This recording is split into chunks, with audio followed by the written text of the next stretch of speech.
In her latest podcast episode, Meghan Markle took a swipe at Jordan Peterson. She's taken a 3-second soundbite without looking into it further.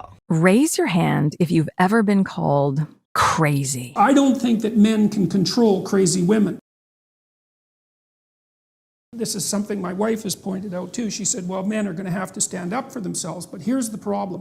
I know how to stand up to a man who's unfairly trespassing against me. And the reason I know that is because the parameters for my resistance are quite well defined, which is we talk, we argue, we push, and then it becomes physical, right? Like if we move beyond the boundaries of civil discourse, we know what the next step is. Okay, that's forbidden in discourse with women.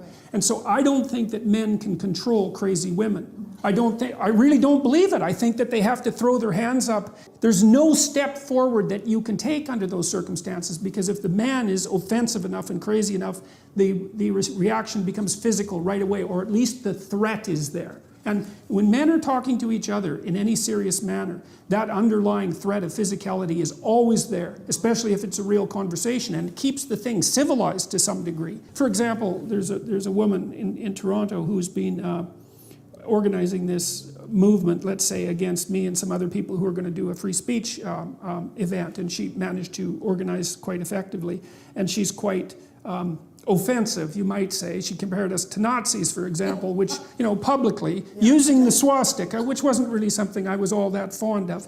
But I'm defenseless against that kind of female insanity, because the techniques that I would use against a man who was employing those tactics are forbidden to me.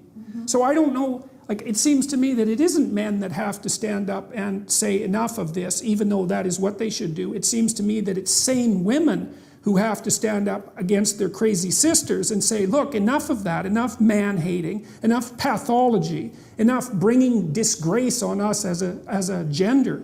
But the problem there, and then I'll stop my little tirade, is that most of the women I know who are sane are busy doing sane things, right? They're off, they have their career, they have their family, they're quite occupied, and they don't seem to have the time or maybe even the interest to go after their crazy harpy sisters. And so I don't see any regulating force for that terrible femininity. And it seems to me to be invading the culture and undermining the masculine power of the culture in a way that's, I think, fatal.